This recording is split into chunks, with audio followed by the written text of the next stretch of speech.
அஸ்ஸலாமு அலைக்கும் வரஹ்மத்துல்லாஹி வபரகாத்துஹு. கண்ணியத்திற்குரிய எல்லாம் வல்ல அல்லாஹ்வின் நல்லடியார்களே, ரமலானுடைய மாதத்தை நிறைவு செய்துவிட்டு அல்லாஹ் நமக்கு வழங்கி இருக்கிற மகிழ்ச்சிக்குரிய பிறநாள் தினத்தில் நாம் அனைவரும் குழுமி இருக்கிறோம். இந்த நாளின் பரக்கத்தை முழுமையாக அல்லாஹ் நம் அனைவருக்கும் தந்தருள் புரிய வேண்டும் என்கிற பிரார்த்தனையோடு எனது உரையை நான் ஆரம்பம் செய்கிறேன். அன்பிற்குரிய சகோதர சகோதரிகளே, நாம் வாழுகிற இந்த நாட்டில் ஏறத்தாழ ஒரு 10 ஆண்டுகளுக்கும் மேலாக முஸ்லிம்களுக்கு எதிரான அடக்குமுறைகளும் அவர்களுடைய உரிமைகளை பறிக்கிற நிகழ்வுகளும் கணிசமான அளவிற்கு வளர்ந்திருப்பதை நாம் அனைவரும் அறிந்து வைத்திருக்கிறோம்.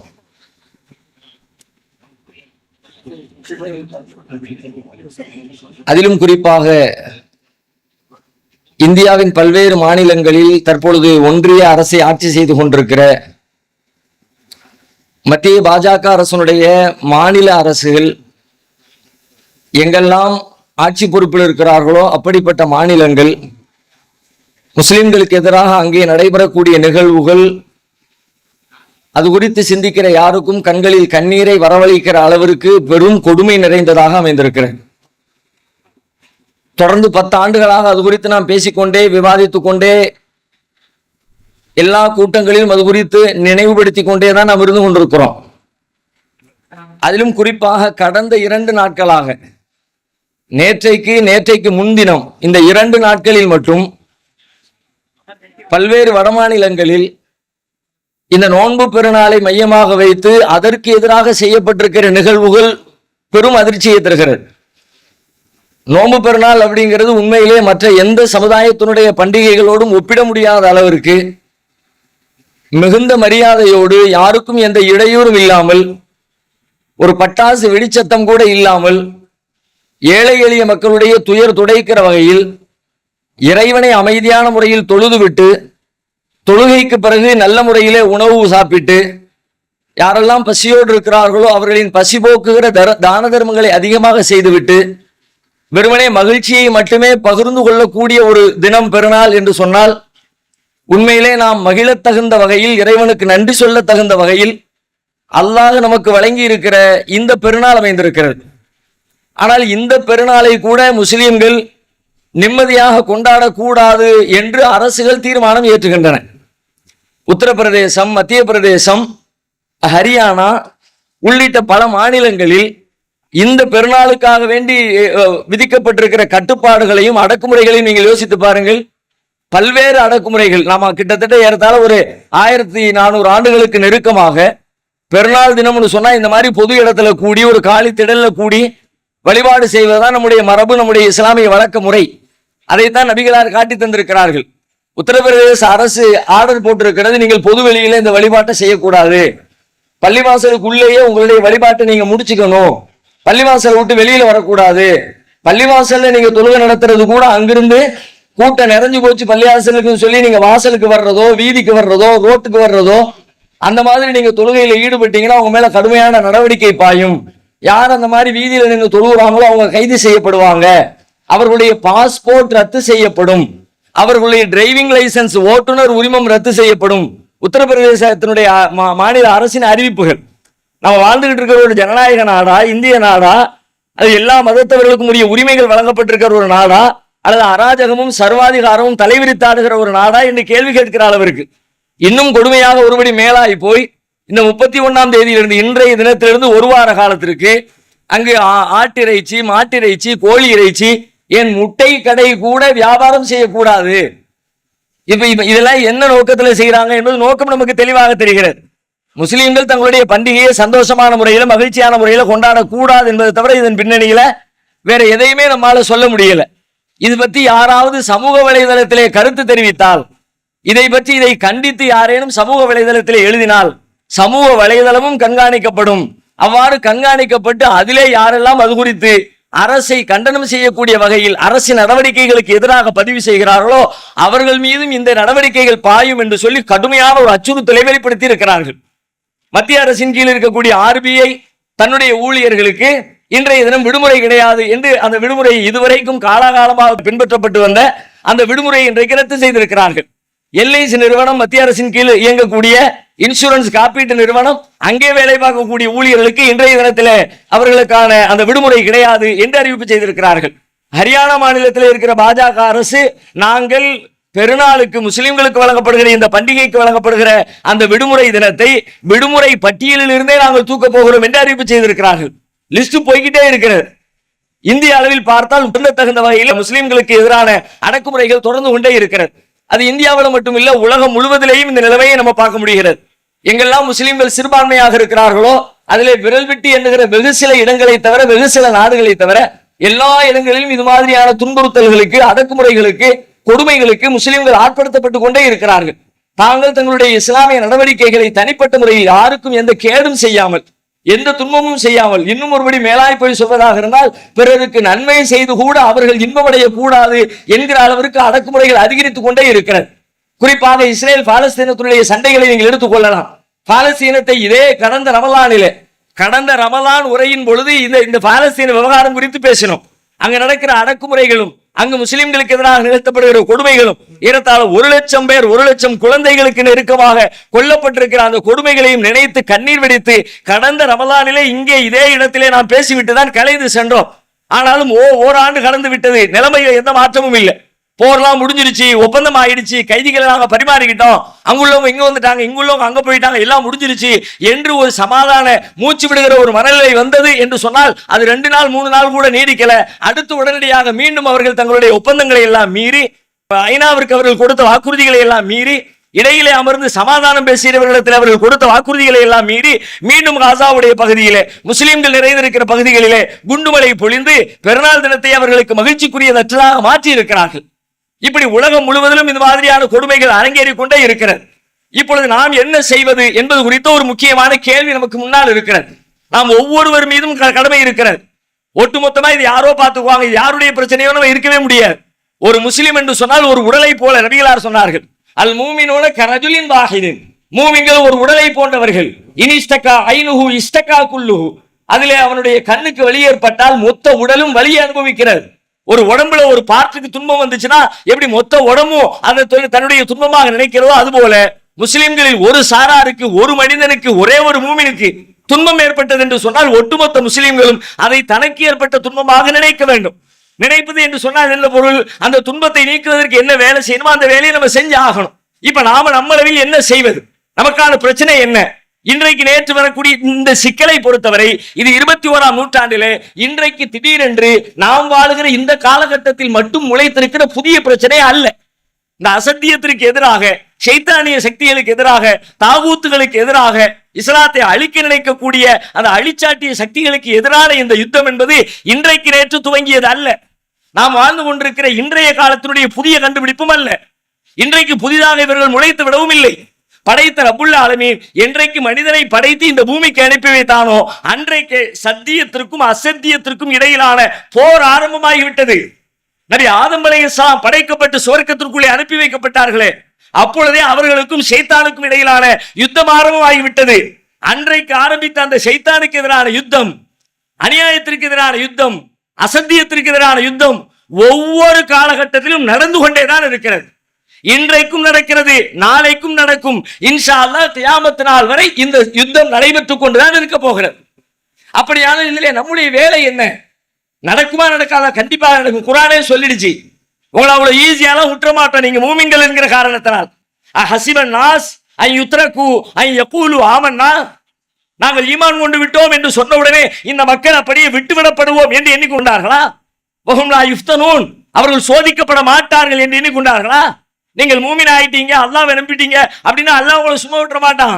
அம் ஹஸிபத்தும் அன் ததுகுலுல் ஜன்னah வலம்மா யஅதிக்கும் மஸலுல் லதீன ஸலவு மின் கப்லிக்கும் மஸ்ஸத்துஹுமுல் பஸாஉ வல்லராஉ வஸுல்ஸிலு. நீங்க சொர்க்கத்துக்குள்ள ஈஸியா போயிட முடியுமா? உங்களுக்கு முன்னாடி இருந்தவங்க பட்ட கஷ்டங்களையும் துன்பங்களையும் அவங்க ஆட்டுவிக்கப்பட்டதை போல நீங்க ஆட்டுவிக்கப்படாமலும் சொர்க்கத்துக்குள்ள போயிடலாம் நீங்க நினைக்கிறீங்களா? முடியாது. கண்டிப்பாக நீங்க சோதனைகளை, பிரச்சனைகளை, துன்பங்களை, இழப்புகளை, உயிரிழப்புகளை, பொருளாதார இழப்புகளை, பெரும் தியாகங்களை மேற்கொண்டாக வேண்டிய கட்டாயம் உங்களுக்கு இருக்கிறது, நீங்கள் மூமின்களாக இருந்தார். இதற்கு முன்னால் ஒவ்வொரு காலத்திலும் நடந்துச்சு. ஒவ்வொரு காலத்திலையும் சத்தியத்துக்கு அசத்தியத்துக்கு எதிரான போர் நடந்துச்சு. ஆனால் அந்த காலத்திலே வாழ்ந்த மூமின்கள் முஸ்லிம்கள் அதை எவ்வாறு எதிர்கொள்ள வேண்டுமோ அவ்வாறு எதிர்கொண்டார்கள். யார் அதை எதிர்கொள்கிறார்களோ அவர்களுக்கு அல்லாஹ்வுடைய உதவி வரும் என்று அல்லாஹ் வாக்குறுதி இருக்கிறார். யாரு களத்துக்கு வர்றாங்களோ அவங்களுக்கு அல்லாஹ்வுடைய உதவி வரும். நீ களத்துக்கு வா, அல்லாஹ்வுடைய உதவி சேர்ந்து வரும். நஸ்ரும் மினல்லாஹி வ ஃபத்ஹுன் கரீப். அல்லாஹ்வுடைய உதவியும் அல்லாஹ்வுடைய வெற்றியும் பக்கத்திலே இருக்கிறது. வைதா சாலக இபாதி அன்னி ஃபஇன்னி கரீப். என்னை பற்றி என்னுடைய அடியார்கள் கேட்டால் நான் அருகிலே இருக்கிறேன். உஜீபு தஅவத தாஇதா தான். அழைப்பவரின் அழைப்புக்கு நான் பதில் சொல்கிறேன் என்று துவா செய்யி, என்கிட்ட கேளு, என்னுடைய உதவி பக்கத்துல, நான் உடனே உனக்கு ஆன்சர் பண்றேன் என்று அல்லாஹ் சொல்லுகிறான். ஒவ்வொரு காலத்திலும் அவ்வாறு உதவி தேடினார்கள். அல்லாஹ்வுடைய உதவி வந்தது. இன்னைக்கு வரைக்கும் நாம வரலாற்றை பத்தி பேசிக்கிட்டே இருக்கோம். வரலாற்றிலே அப்படி நடந்தது, போர் நடந்தது, ஜெயித்தார்கள், எதிரிகளை அழித்தார்கள், சண்டையிட்டார்கள், வெற்றி பெற்றார்கள், உயிர் துறந்தார்கள், ஆட்சியை பிடித்தார்கள், தக்க வைத்தார்கள், முஸ்லிம் உலகம் முழுவதும் ஒரு நல்லாட்சியை வழங்கினார்கள் என்னெல்லாம் இன்னைக்கு நம்ம பெருமை பேசிக்கிட்டு இருக்கிறோம். நாம இன்னைக்கு பேசுறோமே, நாளைக்கு நம்முடைய சந்ததிகள், நம்முடைய வாரிசுகள் நம்மை பற்றி அப்படி பேசுவதற்கு நம்மிடத்துல என்ன இருக்குது? இப்ப இன்னைக்கு வரைக்கும் நமக்கு என்ன இருக்குது? பேசுறதுக்கு அவ்வளவு கண்டென்ட் இருக்குது. போன தலைமுறை வரைக்கும் அதை செஞ்சாங்க, இதை செஞ்சாங்க, இதை செஞ்சாங்க, இதை செஞ்சாங்கன்னு முஸ்லிம்கள் அசத்தியவாதிகளோடு நடத்திய யுத்தங்கள் குறித்த பெருமை மிகுந்த மகிழ்ச்சி நிறைந்த வரலாறு நிறைய வரலாற்று பக்கங்களிலே இருக்கிறது. இன்றைக்கு நாம் வாழ்கிற சமகாலத்தில் அப்படிப்பட்ட ஒரு நிகழ்ச்சி இருக்கிறதா? நாம் இன்றைக்கு மரணித்து விட்டால் அடுத்த தலைமுறை, அடுத்த நூற்றாண்டிலே பிறக்க இருக்கிற நம்முடைய வாரிசுகள், நம்முடைய பிள்ளைகள், மூமினான எதிர்கால சந்ததியினர்கள் நம்மை பற்றி பேசுவதற்கு எங்களுடைய முன்னோர்கள் அவர்கள் காலத்திலே ஒரு பெரும் அசத்தியத்திற்கு எதிரான போராட்டத்தை நிகழ்த்தினார்கள், இத்தனை பேரை ஓட விரட்டினார்கள், தங்கள் இன்னுயிரை தியாகம் செய்தார்கள் என்று சொல்லுவதற்கு இன்றைக்கு நம்மிடத்தில் என்ன இருக்கிறது? ஒன்றுதையும் காணும், அல்லாஹ்வுடைய உதவியும் காணும். எதனால அவங்களாம் வெற்றி பெற்றாங்கன்னு பார்க்கிறோம். அல்லாஹ் வெற்றி உனக்கு தாங்கிறான். மூமினுக்கு உதவி செய்கிறது நம்முடைய கடமை அப்படின்னு அல்லாஹ் சொல்றான். குர்ஆன்ல அல்லாஹ் என்ன சொல்றான்னா, மூமினுக்கு நீ சண்டைக்கு போவ, நீ பிரச்சனைக்கு போவ, ஒரு பிரச்சனை உன்னை நோக்கி வரும், நீ அதை எழுத்து நிக்கிறதுக்கு களத்துக்கு வருவ, அங்க உதவி செய்ய வேண்டியது, மூமினுக்கு உதவி செய்ய வேண்டியது நம்ம கடமை அப்படின்னு அல்லாஹ் சொல்றான். ஏன் கடமை? நான் உதவி செய்வேன். அல்லாஹ்வுடைய கடமை மீறிட்டானா? இன்னைக்கு உதவியை காணமே, இந்த அடிக்கப்படுறமே, நம்முடைய உரிமை பறிக்கப்படுதே, நாம ஒரு பெருநாள் தொழுகை தொழ முடியலையே, இன்னைக்கு நம்ம வீட்டுல உட்கார்ந்து நிம்மதியாக சாப்பிட முடியலையே, நம்முடைய மனைவி மக்களோட சந்தோஷமா இருக்க முடியலையே, அல்லாஹ் அனுமதிச்ச ஹலாலான வாழ்க்கையை வாழ முடியலையே, நாம வாழ்ற ஊர்லயும் வாழ முடியல, அக்கம் பக்கத்து நாடுகள்ல வாழ முடியல, உலகத்தின் எந்த பகுதிகளிலையும் சிறுபான்மை முஸ்லிம்கள் வாழ்கிற எந்த இடத்திலையும் அப்படிப்பட்ட ஒரு நிம்மதியான வாழ்க்கை வாழ முடியல. என்ன காரணம்? அல்லாஹ் தன்னுடைய வாக்குறுதியை மீறிட்டானா? இல்லவே இல்ல. இன்னல்லாஹ லா யுக்லிஃபுல் மிஆத். அல்லாஹ் ஒருபோதும் வாக்குறுதிக்கு மாறு செய்ய மாட்டான். அல்லாஹ் தான் கொடுத்த வாக்குறுதியை கரெக்டா செய்வான். ஆனா அதுக்கு அவன் வச்சிருக்க நிபந்தனையை நாம நிறைவேற்றணும். நாம நிறைவேற்றலாட்டி அல்லாஹ்வுடைய உதவி கிடைக்காது. அல்லாஹ் கொடுக்கிற வாக்குறுதி எப்ப நிறைவேறும் தெரியுமா? அல்லாஹ் ஒவ்வொரு காலத்திலும் அசத்தியவாதிகள் இருப்பாங்க, அவங்களை நீங்க எப்படி எதிர்கொள்ளணும்னு எதிர்கொள்ளுகிற வழிமுறைகளை கொண்டுதான் திருமறை குர்ஆனை நமக்கு வழங்கி இருக்கிறார். குர்ஆன் நமக்கு வழங்கப்பட்டு நம்ம கையில் இருக்கிற குர்ஆன் என்ன புத்தகம்? அது முன்னோர்களின் வரலாறுகளை பேசுகிற புத்தகமா? பெருமை அடிக்கிற புத்தகமா? மூசா நபி எப்படி இருந்தார்கள், ஈசா நபி எப்படி இருந்தார்கள், ஜக்கரியா நபி எப்படி துவா செய்தார்கள், யஹ்யா நபி எப்படி துவா செய்தார்கள்? வெறுமனே பெருமை பேசுறதுக்கும் உணர்ச்சிகரமாக உரை நிகழ்த்துறதுக்கும் கூடி உட்கார்ந்து கொஞ்ச நேரம் அழுவுறதுக்கும் அல்லது மௌத்தா போயிட்டா ஓதுறதுக்கும், இல்லாட்டி நோம்பு வந்துருச்சு நான் ஒரு கத்தை முடிச்சுட்டேன், 2 கத்தை முடிச்சுட்டேன், 3 கத்தை முடிச்சுட்டேன்னு அர்த்தமே தெரியாம பொருளே புரியாம வெறுமனே புனிதமாக வாசிச்சு மூடிக்கு அல்லாஹ் குர்ஆன் கொடுத்தான்.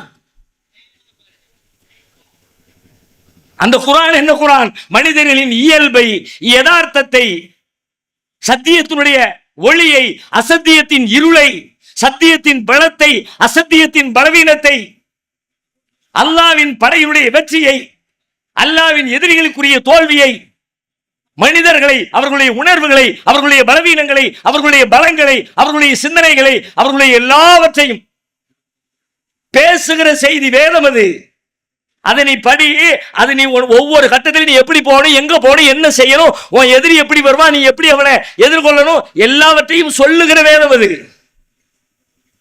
அந்த கோணத்துல முன்னோர்கள் படிச்சாங்க.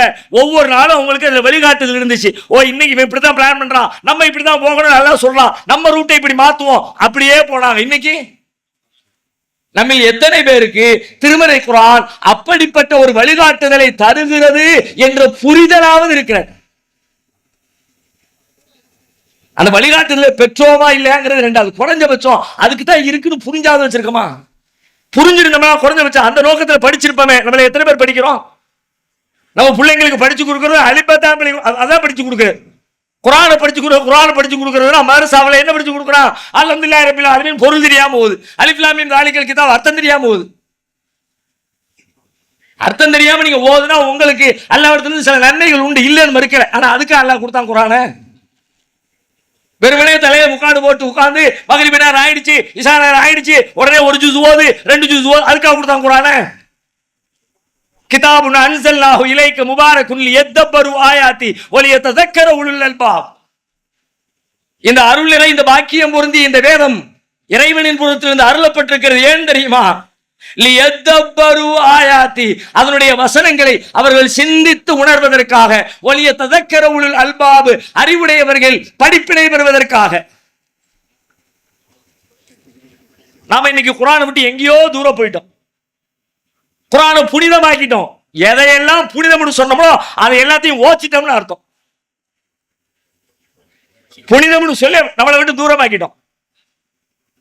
குர்ஆனை ஓதுறது நமக்கான தொடர்பு இல்லை. குர்ஆனை சிந்திக்கிறது, அதனுடைய வழிகாட்டுதலை புரிகிறது, அதுதான் நமக்கும் குர்ஆனுக்கு இடையில் உண்டான தொடர்பு.